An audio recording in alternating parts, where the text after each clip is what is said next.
আসসালামু আলাইকুম ওয়া রাহমাতুল্লাহি ওয়া বারাকাতুহু। সুম্মা আফিদু মিন হাইসু আফাদান নাস ওয়াস্তাগফিরুল্লাহ ইন্নাল্লাহা গফুরুর রহিম। আলহামদুলিল্লাহ, আজ আমরা জাহিলিয়াতের একটা গুরুত্বপূর্ণ মূলনীতি নিয়ে আপনাদের সামনে উপস্থাপন করব। যে সকল মূলনীতির জন্য সেই যুগকে জাহিলিয়াতের যুগ বলা হতো এবং সাথে সাথে সেই সময়কার মানুষদেরকে জাহিল বা অজ্ঞ বলা হতো, তার মধ্যে আজ আমরা একটা গুরুত্বপূর্ণ মূলনীতি নিয়ে আপনাদের সামনে উপস্থাপন করব ইনশাআল্লাহ। মূলনীতিটা হলো আল্লাহর বিধিবদ্ধ ইবাদতে কম বেশি করা। ব্যাপারটা এমন হলো যে আল্লাহ যেমনভাবে ইবাদতের আদেশ দিয়েছেন এবং রসুল সাল্লাল্লাহু আলাইহি ওয়াসাল্লামরা বা রসুল্লাহ যেমনভাবে ইবাদত বাস্তবায়ন করেছেন, জাহিলরা কি করতো যে জাহিলদের সেই রসুলদের দেখানো ইবাদত জাহিলদের পছন্দ হতো না। জাহিলরা কি করতো, সেই ইবাদত কাটছাট করে দিয়ে নিজের ইচ্ছা মতো, মানে ইবাদত কমিয়ে নিজের ইচ্ছা মতো একটা ইবাদত তৈরি করত। আর এর বিপরীত দিক হলো যে ইবাদতের মধ্যে বৃদ্ধি করা বা বেশি করা। মানে আল্লাহ যেমনভাবে ইবাদতের আদেশ করেছেন, রসুলরা যেমনভাবে ইবাদত বাস্তবায়ন করেছেন, জাহিলরা কি করতো যে ঠিক এই বিপরীত কাজটা করতো। কেমন কাজটা করতো যে জাহিলরা নবীদের সেই ইবাদত জাহিলদের পছন্দ হতো না। তারা তাদের নবীদের সেই ইবাদতকে বাড়াবাড়ি করতে গিয়ে, অতিরঞ্জন করতে গিয়ে মানে ইবাদতের ভিতরে নতুন কিছু সংযোজন করতো। মানে জাহিলিয়া সম্প্রদায়ের একটা গুরুত্বপূর্ণ মূলনীতি হলো যে সেই সময়কার মানুষদের জাহিল হবার, সেই যুগকে জাহিলিয়াতের যুগ বলার একটা গুরুত্বপূর্ণ মূলনীতি হলো যে আল্লাহর বিধিবদ্ধ ইবাদতে কম বেশি করা। আসুন দেখি আজ আমরা পবিত্র কোরআন এবং সুন্নাহর আলোকে জাহিলি সম্প্রদায়ের মানুষের এই মর্মম নীতির কথা আমরা জানবো। আমরা যদি দেখি পবিত্র কোরআন সূরা বাকারা 2 নম্বর সূরার 199 নম্বর আয়াত, এখানে আল্লাহ সুবহানাহু ওয়া তাআলা কি বলছেন দেখেন, সুম্মা আফিদু মিন হাইসু আফাদান নাসু আস্তাগফিরুল্লাহ ইন্নাল্লাহা গফুরুর রহিম। অতঃপর তোমরা প্রত্যাবর্তন করো যেখান থেকে মানুষরা প্রত্যাবর্তন করে এবং আল্লাহর কাছে ক্ষমা চাও, নিশ্চয়ই আল্লাহ ক্ষমাশীল এবং পরম দয়ালু। মানে আল্লাহ তার রসুল তার সাহাবীদেরকে একসঙ্গে আদেশ করছেন যে তোমরা প্রত্যাবর্তন করো যেখান থেকে মানুষরা প্রত্যাবর্তন করে, আল্লাহর কাছে ক্ষমা চাও, নিশ্চয়ই আল্লাহ পরম দয়ালু ক্ষমাশীল। মানে এই আয়াতটা সূরা বাকারা 2 নম্বর 199 নম্বর আয়াতে যদি আমরা যে কোনো শানি নজুল দেখি, শানি নজুল গুলো দেখি, তাহলে স্পষ্ট আমরা বুঝতে পাবো যে মক্কার মুশরিকরা তারা কেমন ভাবে ইবাদত করতেন, সেই ইবাদতটা আল্লাহ সুবহানাহু ওয়া তাআলা বিরোধিতা করেছেন। হজের একটা গুরুত্বপূর্ণ মূলনীতি হলো যে আরাফায় অবস্থান করা।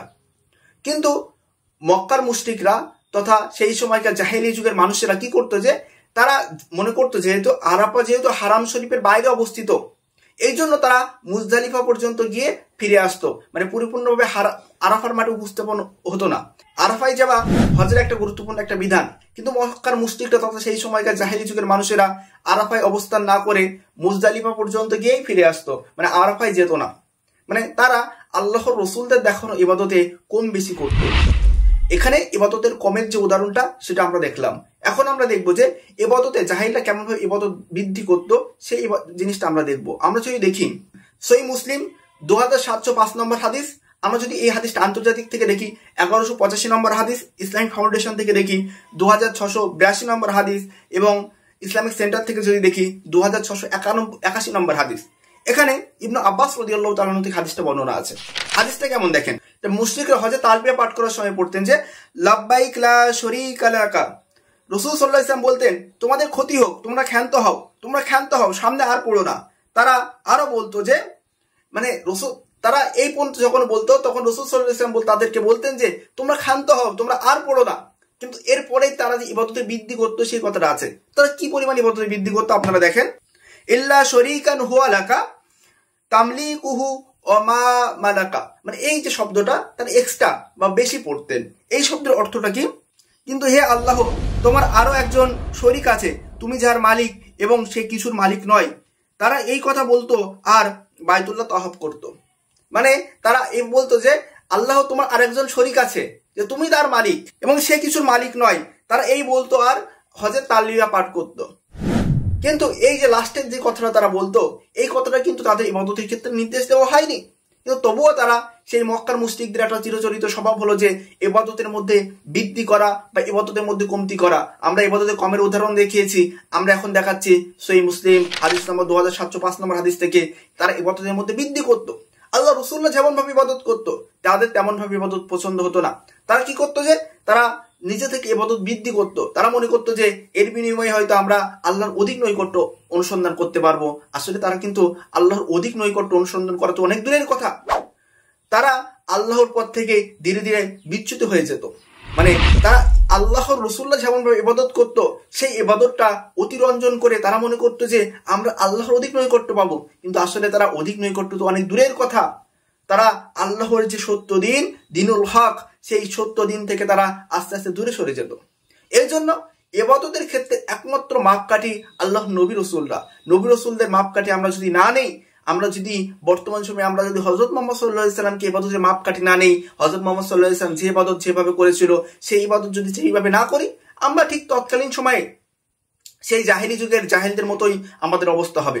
কেননা জাহেলি যুগের মানুষদের কেন জাহেল বলা হতো, তার একটা আজকে মূলনীতি নিয়ে আলোচনা করলাম যে তারা আল্লাহর দেখানো, আল্লাহ যে ইবাদতের আদেশ দিয়েছেন, রাসূলুল্লাহ যেমনভাবে ইবাদত বাস্তবায়ন করেছেন তেমনভাবে ইবাদত তাদের পছন্দ হতো না। তারা নিজে থেকেই ইবাদতের মধ্যে কাটছাট করে কমতি করত। আবার কিছু জাহিলরা কি করতো যে ইবাদতের মধ্যে অতিরঞ্জন বাড়াবাড়ি করে সেই ইবাদতটা নিজের মন গড়া আল্লাহ রাসূলুল্লাহ যেমনভাবে ইবাদত করে গেছেন সেই ইবাদত থেকেও আরো বেশি পরিমাণে ইবাদত করত। এই জন্য সেই যুগকে জাহেলিয়াতের যুগ বলা হয়, সেই যুগের মানুষদেরকে জাহেল বলা হয়। আর বর্তমান সময়ে এসে আমরা যখনই হযরত মুহাম্মদ সাল্লাল্লাহু আলাইহি সাল্লামকে ইবাদতের মাপকাঠি ধরবো না, হযরত মুহাম্মদ সাল্লাল্লাহু আলাইহি সাল্লাম যে ইবাদত যেভাবে করেছেন সেই ইবাদত যদি আমরা তেমনভাবে না করি, সেই ইবাদত যদি আমরা নিজের ইচ্ছা মতো করে কাটছাট করি, আমরা নিজের ইচ্ছা মতো করে যদি ইবাদতের ভিতরে অন্য কিছু জিনিস ঢুকিয়ে দেই, ঠিক তৎকালীন সময়ে সেই জাহিলদের মতোই অবস্থা আমাদের হবে। তৎকালীন সময় সেই যুগের জাহিলিয়াতের যুগ, সেই জাহিলিয়াতের যুগ আমরা বর্তমানে ইসলামের স্বর্ণ যুগে এসেও সেই জাহিলিয়াতের যুগ আর জাহিলিয়াতের স্বভাব আমাদের নিজেদের ভিতরে বিদ্যমান করব। এই জন্য আমাদের উচিত হলো যে হযরত মুহাম্মদ সাল্লাল্লাহু আলাইহি সাল্লামের ইবাদতের মাপকাঠি ধরতে হবে। হযরত মুহাম্মদ সাল্লাল্লাহু আলাইহি সাল্লাম যে ইবাদত যেমনভাবে করেছেন, সাহাবীরা যেমনভাবে বাস্তবায়ন করেছেন, আমরা তেমনভাবে বাস্তবায়ন করব। আমরা নিজের ইচ্ছা খুশি মতো যখন ইবাদত কাটছাট করতে যাব, তখন আমরা জাহিলিয়াতের মধ্যে ডুবে যাব। আমরা সেই ইসলামের স্বর্ণযুগ আসার পরেও সেই জাহিলিয়াতের অন্ধকারে আমরা ডুবে থাকব। ইসলামের স্বর্ণযুগে এসেও যদি আমরা জাহিলিয়াতের যুগের মধ্যে ডুবে থাকি, তাহলে আমাদের মতো দুর্ভাগ্য আর কিছুই হবে না। আসুন দেখি বর্তমান সময়ে আমরা কিছু জাহিলিয়াতের উদাহরণ দেখি। সমাজের মধ্যে প্রচলিত হাজারো কুসংস্কার, সেই সমস্ত কুসংস্কার হলো জাহিলিয়াতের দিনের অন্তর্ভুক্ত, এটা কিন্তু ইসলামের দিনের অন্তর্ভুক্ত নয়। সমাজের মধ্যে হাজারো কুসংস্কার আছে।